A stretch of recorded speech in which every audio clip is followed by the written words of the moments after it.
back to Double Down University. I'm back at you guys with another MLB PrizePicks video for June the 23rd. I have two props that stood out to me so far on the early slate of them dropping a bunch of props. They don't have the full board out yet, but these are just two things that caught my eye.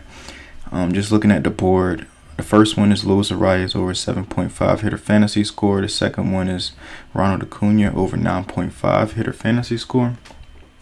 And the Marlins are at home, and Luis Arias is batting in his normal spot, the leadoff spot. As you can see here, they're going up against Luis Ortiz. He's a righty. So Pittsburgh, they've been trying to find somebody on the back end of their rotation. Rosanary Contreras, he got lit up against Oakland probably a couple weeks ago, or about 2 or 3 weeks ago, and they sent him down to the minors. And they're trying to get him to work on his control and just him being able to locate his pitches. I still think he is in that phase of his career where he's still a thrower. He's not really a pitcher. You don't qualify, to me, in my opinion, as a pitcher until you can locate your pitches where you want to put them at and not just throw and hope that, you get an out or you get a strikeout. So moving on. So like I said, he's a righty against Luis Arias, who's a lefty. And Luis Arias, he is batting a ridiculous batting average of .455 against righties at home. And then the reverse splits for the pitcher, Luis Ortiz. He's going up against a lefty on the road, and he's giving up a .406 batting average to lefties on the road. So that's a great matchup advantage. And then we go, as always, we go to look at how they're going to match up pitch-wise, and how does he fare going up against the pitches that Ortiz throws. So he throws a slider, fastball, and sinker, change.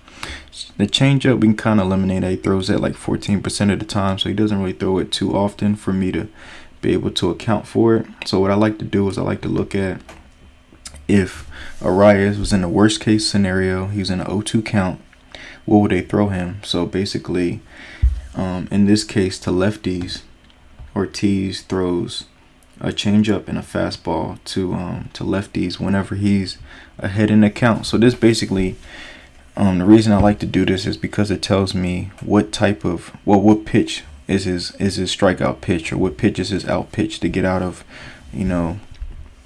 a jam or whatever. So basically, it's a whiff percentage and put away percentage of 33% on the changeup, and the fastball is 0% and 0% put away. So that just tells you right there, he doesn't throw a hard fastball, as his fastball is in it's about 96. So it's not too bad. It's about average. It's nothing that's going to blow a hitter away.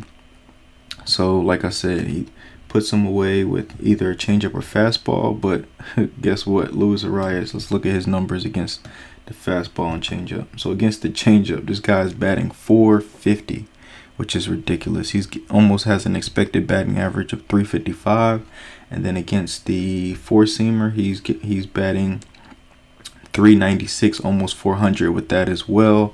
And then he, like I said, he throws a changeup. He's batting the changeup .450, so he's just killing every pitch that he throws. So he's batting that extremely well. So he shouldn't have a problem with any of the pitches that he throws. So that's a good matchup for him. Moving on to Ronald Acuna. I think he's away against a righty, if I'm not mistaken. Let's see here. Ronald Acuna, Atlanta, here it is. He's away against a righty, like I said, and he bats right-handed. So let's look at these splits. So away against a righty, he's batting .374, and then Luke Weaver at home against righties, he's giving up a batting average of .333. So great matchup there as well. And then Luke Weaver throws a four-seam, changeup, and cutter.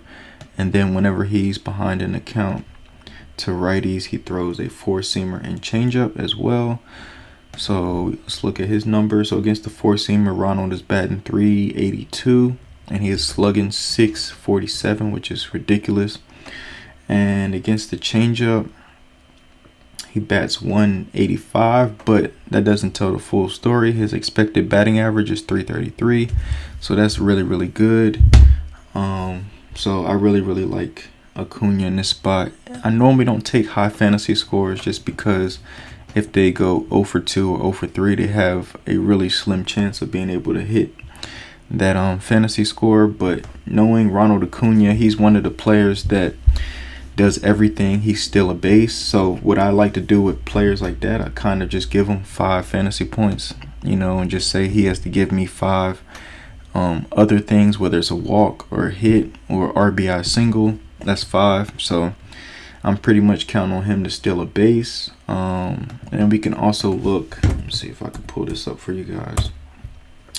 So I like to dig deep into games. I don't just like to look on the surface of just who they're facing and their history versus pitchers. That's what most people do. But I like to look at umpires, as you can see here, umpires, the K percentage and all of that. But also I like to look at stolen base targets. I don't know if they didn't update it for today. Let's see if we can go forward. Yep, here it is.